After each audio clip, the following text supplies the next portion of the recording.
Nageenyi Waaqayyoo hunduma keessaniif haa ta'u. Ani luba muluu jedhama. Har'a sagalee Waaqayyoo wajjiniin kan hirmaannu Filiphiyuus boqonnaa 2 lakkoofsa 5 hanga 11tti wajjiniin laala. Sagalee Waaqayyoo dhaga'uun dura kadhannee dubbii Waaqayyoo wajjiniin hirmaanna. Yaa Waaqayyoo Waaqa jiraataa maqaa Gooftaa Yesuusiin galanni siif haa ta'u. Maqaan kee bara baraan kan eebbifame haa ta'u. Yaa Waaqayyo amma kenoo fuula kee jirra.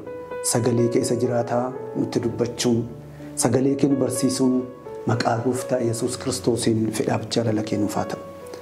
Gooftaa Yesuus ani nama dadhabaadha. Warri dubbii kana dhaga'anis yaa Waaqayyo dadhaboodha.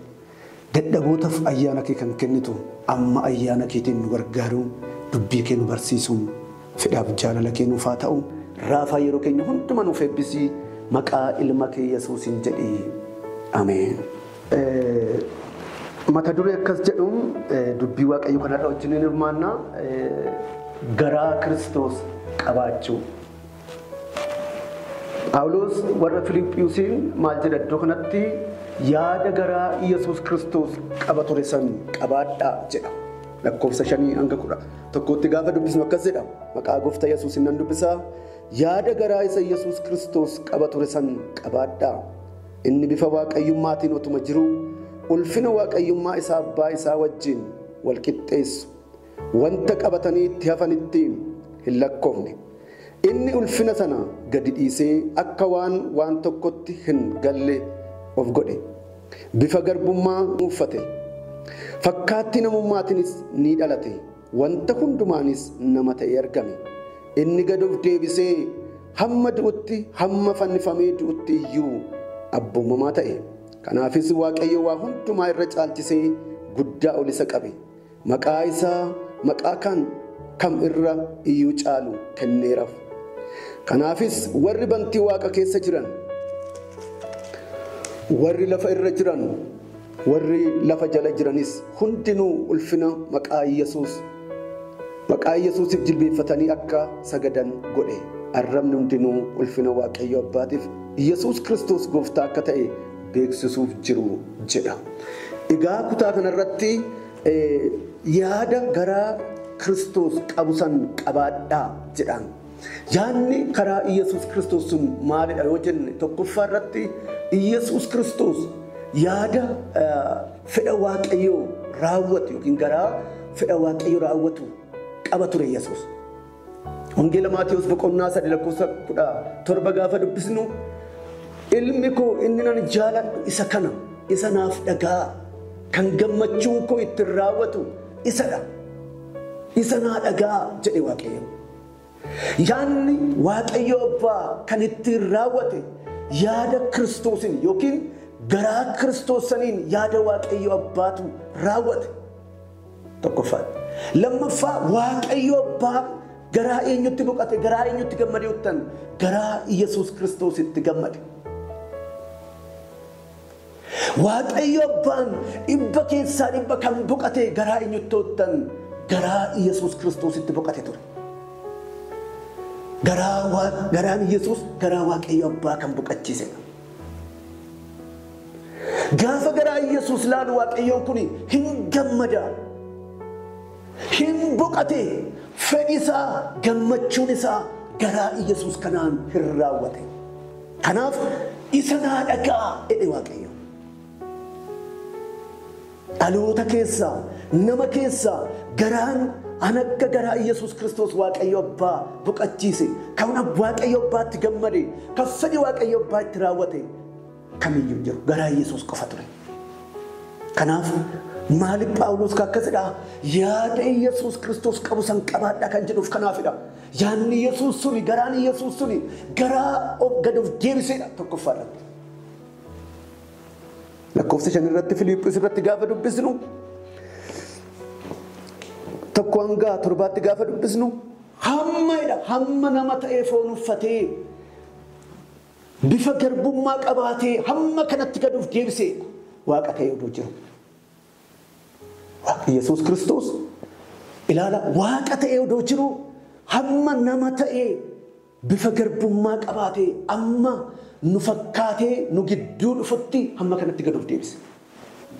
Gad of deebise hamma malee gad of deebise macaa.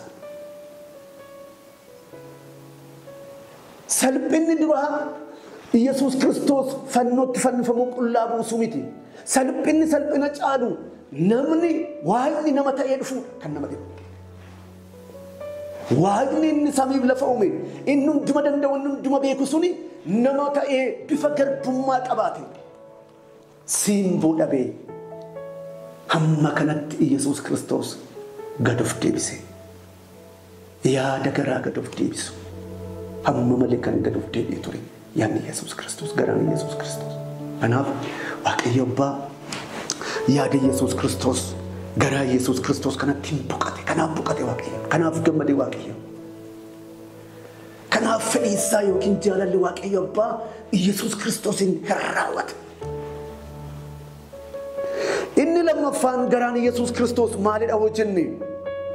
Hamma fannoo irratti fannifamutti garaa abboomamuu qaba ture Yesuus. Waaqayyo Abbaadhaaf garaa abboomamu. Hin abboomamu ture hamma mittoottan hamma qullaa buusee hamma fannoo irratti fannifamutti Yesuus hin abboomamu ture Waaqayyo Abbaadhaaf. Laphee abboomamu, yaada abboomamu. Hamma fannoo irratti fannifamutti Waaqayyo Abbaadhaaf hin abboomamu ture lakkoofsa. Inni gad of deebise hamma duutti hamma fannifamee duutti iyyuu abboomamaa ta'e. Abboomamaa ta'e. Har'a namni baay'een garaa gad of deebisuu qaba. Garaan nama baay'ee garaa of tuulummaadhaan guuteedha. Nu warri mana Waaqayyo Yesuus Kiristoos amanne mana Waaqayyo keessa jirru warri Waaqayyo duuka buune garaan keenya garaa Kiristoos fakkaatu. Garaan keenya hamminaan guuteera. Garaan keenya jibbaan guuteera. Garaan keenya ofittummaadhaan guuteera. Garaa jabaa. Waaqayyo garaa akkasii nurraa dhabeera bara kana. Garaa gad of deebisee miti. Garaa laphee cabaa miti. Garaa nama biraati yaadu miti. Garaa ofittoo. Garaa akkasii ta'eera. Waaqayyoon kana barbaade nurraa dhabeera natti fakkaata. Ana narraa waan dhabe natti fakkaata Waaqayyo. Inni biraa garaa abboomamu qabnu kan tole jedhee Waaqayyoof dubbii Waaqayyo kanaaf tole jedhee abboomamu bara kana keessa amma kana hin jiru. Waaqayyo garuu anaaf sinirraa maal eegawattan isaaf tole kennu akka dubbii isaatti akka isaa abboomamu hin barbaada Waaqayyo. Laphee abboomamu, laphee caba, hafuura gad deebi'a kana dhabe. Kanaaf hamminni baay'ate, kanaaf dha'ichi nutti baay'ate. Yesuus Kiristoos garuu hamma du'utti, hamma fannootti fannifamutti Waaqayyo Abbaaf hin abboomama tureedha. Kanarraa kan ka'e macaafni qulqulluu lakkoofsa 9 qabdanii gaafa dubbistan. Kanarraa kan ka'e Yesuus amma gad of deebise. Yesuus Waaqayyo Abbaadhaaf amma abboomame san hamma san immoo Waaqayyo hunduma gararraa ol qabe. Ol qabe Waaqayyo. Hamma Yesuus gad of buuse, hamma Yesuus Kiristoos ol salphise, bifa garbummaa qabaate, hamma inni abboomame san Waaqayyo Abbaan immoo Waaqarraa Yesuusin hunduma gararraatti ol isa qabe. Kottaa saba Waaqayyo gadi buuna fannoo Kiristoos miila Kiristoos jalatti. Kottaa laphee cabaa qabaanna. Kottaa gad of buusna. Kottaa nama biraatiif yaadna. Lapheen Kiristoos laphee jaalalaa, laphee nama biraatiif yaadu, lapheen jireenya nama biraatiif jiraatu ture, jireenyi Kiristoos jiraachaa ture. Yoo akkas ta'e gaaf tokko harka Waaqayyo hamma gadi qabamne san immoo ol qaba. Waaqayyo hunduma gararraatti Yesuusin ol qabe. Ol qabe. waaqayyoon immoo ol nama qabnaan eenyumtuu gadi nama qabuu hin danda'u. Harki waaqayyoon nama kaasnaan eenyumtuu gadi nama deebisuu hin danda'u. Waaqayyo ol qabee Yesuusin hunduma gararraatti. Waaqayyo ayyaana isaa nuuf haa baay'isu. Inni lammaffaan maal godhedha waaqayyoon? Hammuma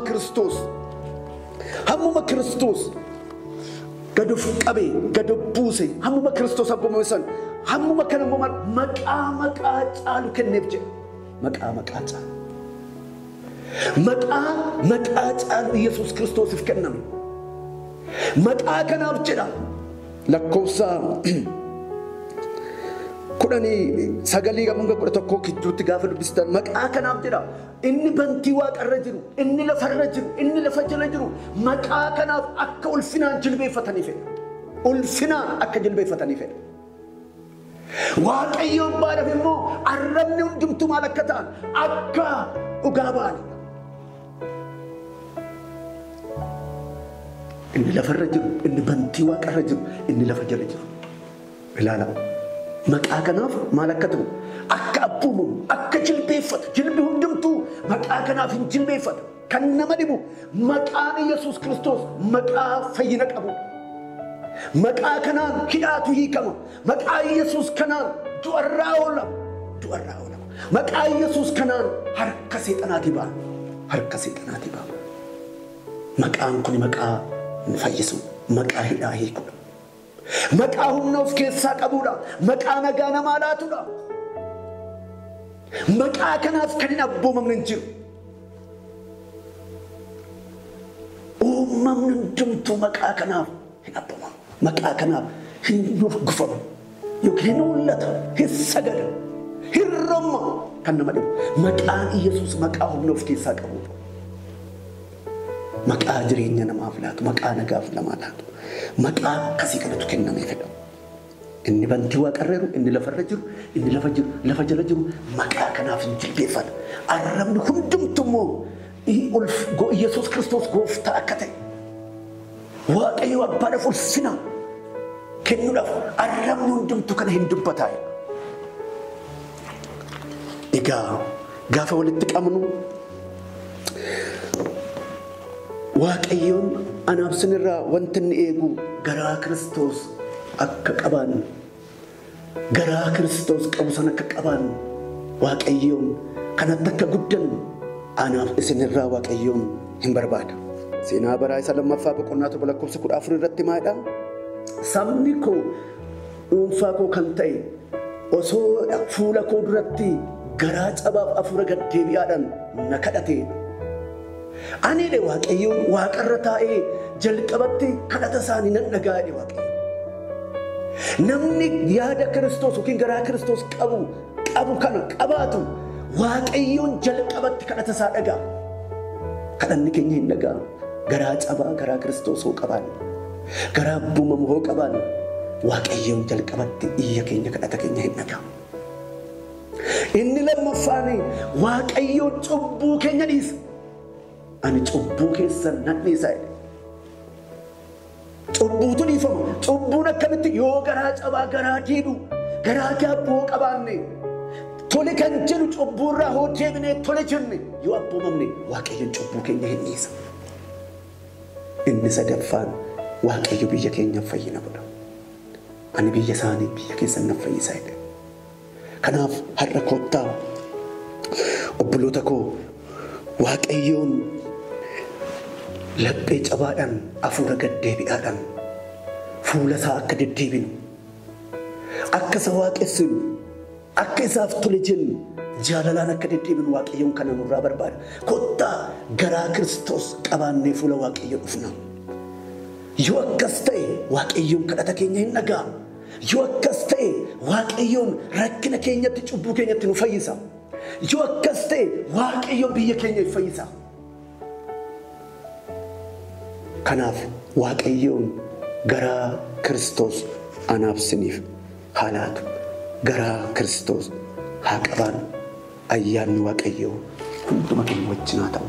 Kadhannee xumurra. Dubbii waaqayyoo nutti dubbate kanaaf daqiiqaa xiqqoof fuula waaqayyootti hundi keenya kadhanna. Yaa waaqayyoo maqaa gooftaa Yesuus Kiristoosiin yeroo tureef yeroo nu laatte kanaaf galata siin jenna. Maqaa gooftaa Yesuus Kiristoosiin waaqa irratti lafa irratti galanni siif haa ta'u. Maqaan kee haa eebbifamu. Gooftaa Yesuus garaa kee akka qabaannu yaada Waaqayyo abbaa boqachiise sana, yaada Waaqayyo inni fedha Waaqayyootti raawwate sana garaa akkasii yaada akkasii hafuura gaddeebi'aa qabaannee yaa Waaqayyo mana kee keessa deddeebi'uu akka dandeenyu, hojii kee hojjechuu akka dandeenyu yaa Waaqayyo hamma dhumaatti garaa jaalalaa garaa Kiristoosan qabaannee si kabajnee darbuu akka dandeenyu amma maqaa gooftaa Yesuus Kiristoosin ayyaanni kee obboloota kanaaf haa baay'atu. Anaafis saba keetiifis yaa Waaqayyo hafuura keetiin ayyaana keetiin amma garaa keenya garaa jabaata garaa hamminaan guute kana fayyisuu yaa Waaqayyo sagalee kanaan yaa Waaqayyo nu geeddaruun nu dhaabuun maqaa gooftaa Yesuus Kiristoosin fedhaaf jaalala kennuuf haa ta'u. Gooftaa ani kunoo saba kanas jireenya kootis yaa Waaqayyo sittallaa dubbii kanaan nu dhaabuun dubbii kanaan nu geeddaruun hafuura kee nuuf erguun fedhaaf jaalala kennuuf haa ta'u.